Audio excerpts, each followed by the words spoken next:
साथ जो घटना 2 महीने पहले हुई और उन्होंने भी यही समझ रहे थे जो एसडीएम करनाल ने कहे और जो कल हरियाणा के चीफ मिनिस्टर मनोहर लाल ने कहे कि सरेआम जिस हिसाब से मार देने की जो बात कही थी, जब बम्बई हाईकोर्ट ने नारायण राणे के खिलाफ मुकदमा दर्ज होने के बाद वो रिलीफ मांगने के लिए गई एंटीसिपेटरी बेल के लिए, तो मुंबई हाईकोर्ट ने कहा कि एंटीसिपेटरी बेल नहीं दी जा सकती और आपके खिलाफ ट्रायल चलेगी। सेम घटना है कि करनाल में ये जो एसडीएम बोला था और कल वो उजागर हो गया कि वो एसडीएम अपने आप में अपनी भावना नहीं थी उसकी, हरियाणा के चीफ मिनिस्टर की भाषा वो बोल रहा था, जो कल चीफ मिनिस्टर ने भी अपनी भाषा की। ये बड़े शब्दों में निंदनीय है। इसके अलावा मैं वकील होने के नाते मैं ये कहता हूँ कि नारायण राणे की तरह से विभिन्न धाराओं में, जिसमें राष्ट्रद्रोह, इसके अलावा एक प्री प्लान्ड सुनियोजित ढंग से लोगों के बीच में वैमनस्य फैलाना और लोगों के बीच आपसी नफरत पैदा करना, सरेआम मार देने की कार्रवाई संवैधानिक पद पर रहते हुए विभिन्न धाराओं के तहत उसके खिलाफ मुकदमा बढ़ता है। इतना भी हम समझते हैं कि हरियाणा के मुख्यमंत्री को ये पता है कि 3 स्टेटों के चीफ मिनिस्टर पिछले दिनों में भारतीय जनता पार्टी ने बदले, उत्तराखंड में, गुजरात में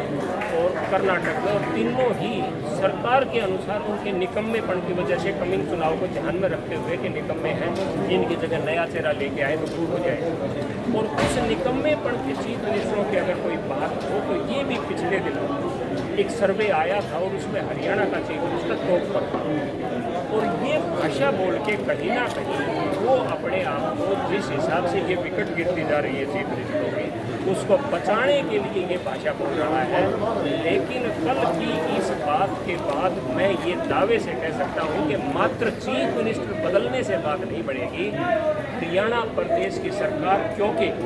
2 पार्टियों के साथ मिलकर चल रही है, अकेले बहुमत नहीं है, और ये सरकार देर सवेर निश्चित तौर पर गिरेगी। और जिस हिसाब से जनता की नाराज़गी मोल ली है, जिस हिसाब से कानून के खिलाफ जो कार्रवाई की है, वो तो कानून देखेगा, इसके खिलाफ देखना चाहिए और एफआईआर दर्ज होकर होनी चाहिए। लेकिन हरियाणा की जनता किसी भी तरह से इस बात को मंजूर नहीं करेगी और नहीं बख्शेगी। ये मेरी अपनी भावना है, जो मैंने वहाँ खड़े होकर गई थी तो बड़े विस्तार से मैंने आपसे यहाँ पर एक चीज़ और क्या किसान आंदोलन वो लगे कि फांस बन चुका है सरकार की, जो आज वो इतने बौखला चुके हैं और इस तरह के बयानबाजी गले की फांस नहीं है। कोई भी सरकार हो वो ये नहीं चाहेगी कि हमारी मर्जी के बिना कोई भी समुदाय, कोई भी समाज का अंग और कहीं ना कहीं अपनी ताकत के बल के ऊपर हमारे ऊपर रहा। लेकिन हिंदुस्तान में 80% किसान है और उस 80% को इग्नोर करने की जो हिम्मत भाजपा सरकार ने दिखाई और जिस हिसाब से अध्यादेश के जरिए ये कानून लेके आए थे, निश्चित तौर पर मैं ये कह सकता हूँ कि ये कानून नहीं हो सकेंगे। बेशक से चाहे संवैधानिक रूप से ये लागू कर दिए और राष्ट्रपति की असेंट इसमें मिल गई, लेकिन देर सवेर ये तीनों के तीनों कानून रद्द करने पड़ेंगे पार्लियामेंट।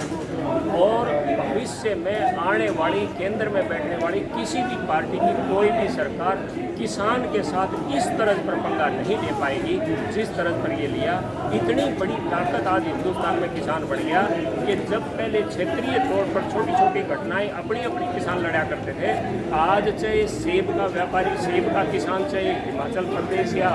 जम्मू कश्मीर का हो, मछली पालने वाला चाहे कोई मद्रास का या केरल का हो, और नारियल की खेती करने वाला हो चाहे गेहूँ चावल की खेती करने वाला हो,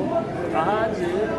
तमाम तरह के किसानी जो 80% जनसंख्या जो हिंदुस्तान की है, सारा किसान एक प्लेटफार्म के ऊपर आ गया और ये प्लेटफार्म अब टूटने वाला नहीं है, ये बहुत ज़्यादा। तो अब मान के चलिए कि किसान आंदोलन को पहले जो स्थिति पार्टी में बनी उसी स्टेज में वापस से ऐसा है किसान आंदोलन और या कोई भी आंदोलन उसके कई रूप होते हैं और लंबा जब आंदोलन चलता है तो धीरे धीरे वो मध्यम पड़ जाता है। बहुत सारे आंदोलन तो ऐसे हैं जो टूट जाते हैं, खत्म हो जाते हैं, लेकिन किसान आंदोलन भी इन्हीं स्टेजों से गुजरता आया। इस किसान आंदोलन को मजबूत करने में भी मैं अगर कहूँ तो चाहे वो चालाकी थी,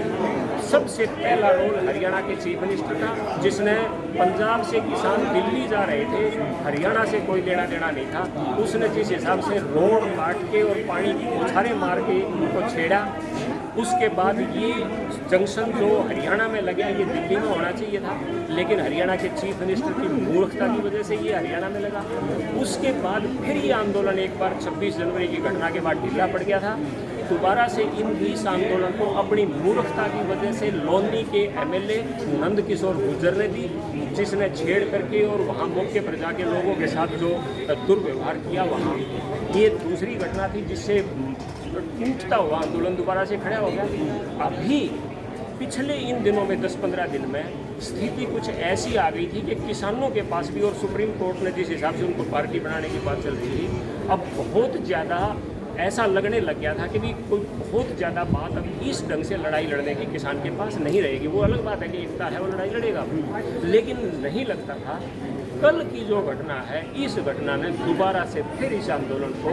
उससे भी ज़्यादा ताकत के साथ खड़ा कर दिया, जान फूंक दी, मजबूत कर दिया। तो मैं कहीं ना कहीं ये कहूँगा कि प्रकृति का कुछ ऐसा मानना है कि जो ही आंदोलन मंदा पड़ता है या शुरुआत में ही मंदा होता है, उसको तूल देने का काम वो सरकार कर रही है जिस सरकार के खिलाफ भी वो आंदोलन हो रहा है। और इसमें अहम रोल हरियाणा के चीफ मिनिस्टर का, और जिनके जो मंदबुद्धि रूप में जो बयान जो टाइम टू टाइम आए हैं या जो एक्ट आया है,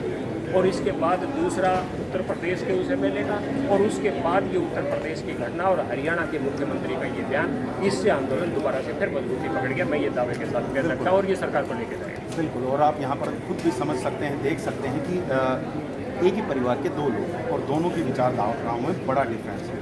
आपकी भी सरकार के साथ किसान मोर्चा के प्रदेश अध्यक्ष उस मीटिंग में भी मौजूद है, तालियाँ भी बजाई जा रही हैं। क्या है कि क्या वो किसानों के साथ हर बार, क्योंकि किसानों का एक झंडा उठा करके किसान मोर्चा का प्रदेश अध्यक्ष, और उसके बाद अगर आप मैं समझ गया आपकी बात, क्योंकि पत्रकार के नाते से जहाँ आप जाना चाहते हैं, मेरी ख्याल से वो मैच्योरिटी अभी आप में नहीं आई है। नहीं तो अभी जो हरियाणा में एक उपचुनाव घोषित हो रहा है, वो चुनाव तो चाचे भतीजों के बीच और चाचों के बीच भी आपस में लड़ा जा रहा है। इसके अलावा भी अगर जितने भी बड़े परिवार या जितने भी लोग आप देखो तो पूरे परिवार होते हैं, सबकी अपनी विचारधाराएँ होती हैं। इस बात को जोड़ के और यहाँ ये बात अगर आप इससे कुछ सुर्खियाँ बटोरने की कोशिश कर रहे हो, तो मुझे नहीं लगता कि आपके इस चैनल को बहुत ज़्यादा सुर्खियाँ नहीं लगेगी। ये बात नहीं है, ये विचार जब आप मैं सुना ही रहा हूँ, विचारधारा की जहाँ तक बात आई है तो इंडिविजुअल आज की व्यक्ति के अपने विचार होते हैं, मेरे अपने विचार हैं। मेरे अपने विचार आज से नहीं है, जनप्रतिनिधि रहा हूँ, जनता के बीच में खड़ा हूँ, जनता के बीच में खड़ा होता रहा हूँ, तो किसानों के बीच में आया हूँ, किसान बढ़ के आया हूँ, पार्टियाँ छोड़ के आया हूँ। पार्टी में जिस दिन होऊंगा उस दिन अपनी सटेज अपनी पार्टी की लगाऊंगा। जिस मजबूती के साथ मैं खड़ा हूँ, इन बातों को अगर कोई डायल्यूट करना चाहे कि भाई ये था वो था, तो हरियाणा में तो राजनीति ही सारी की सारी जिस दिन से महाभारत हुआ था कुरुक्षेत्र में, उस दिन की चाचे भतीजों के बीच लड़ाई थी। किस दिन मैंने भी यही विषय नहीं है, मैंने पूरा आपने में लिया, समझ में। मैं वही कह रहा हूँ, आप सवाल पूरा नहीं समझा आप। मैं वही दोबारा से सवाल दो जगह मैंने भी कहा कि अलग अलग विचारधाराएं, और एक किसानों के साथ हैं, एक किसानों के बिल्कुल खिलाफ खड़े हैं। और ये जो विचारधारा है कहीं ना कहीं, क्योंकि मैं सवाल अगर पूरा करता तो आप समझ पाते, क्योंकि वो वहाँ पर बार बार कहीं ना कहीं भाषणों में कहते हैं कि हम हमारे जो बुजुर्गों की विचारधारा है उसको आगे लेकर के चले, लेकिन वहाँ पर वो आगे लेकर के चले। मेरा सवाल ये था, तो मैं ये चीज़ यहाँ बहुत ज़्यादा तो मुझे नहीं पता, क्योंकि कल शाम की घटना है, लेकिन जिस भतीजे की बात कर रहे हैं सुखविंदर किसान मोर्चे का अध्यक्ष है, और जिस पार्टी से विधायक बना उसी पार्टी से है, और उसी पार्टी में आज एक संगठन के पद पर है। और वो वहाँ बैठा हुआ है। और अगर उस स्टेज के ऊपर चीफ मिनिस्टर कोई बात कहता है, या मैं कहूँगा कि चीफ मिनिस्टर कोई ऐसी अपमानजनक या विरोधात्मक बात कहता है, तो निश्चित तौर पर वो बात गलत है, वो गलत है। लेकिन उस बात पास बैठे हुए आदमी और संवैधानिक तौर पर जिस पार्टी से जिन लोगों ने MLA बनाया था, उस पार्टी में अगर वो एक पदाधिकारी के तौर पर बैठा हुआ है, तो इससे ज़्यादा कोई बात अभी तक मेरे मेरा सामने मानना नहीं ये है सर, मेरा आप मानना मान ये सकते हो, है कुछ भी मान कि जनता के प्रति लोगों की जो भी नेता हैं उनकी जिम्मेदारी जनता के तो प्रति ये ज़्यादा कल शाम की घटना के बाद, इसके बाद अगली जो बात आए या कोई स्टेज आए, उससे पहले आज अगर कोई भी बात इस बारे में कोई भी एक धारणा बना के मैं कोई बात कहूँ, तो मुझे नहीं लगता कि ये आपके लिए भी सही है, मेरे लिए भी, या किसी तीसरे व्यक्ति के लिए भी। चलिए, मतलब परिवार के ऊपर बात नहीं करना चाह रहे हैं, कोई बात नहीं, नो प्रॉब्लम। धर्मपाल जी आपसे जानना चाहेंगे, पूर्व विधायक तो आपके रह चुके हैं, ये जो संवैधानिक जो चीज़ें हैं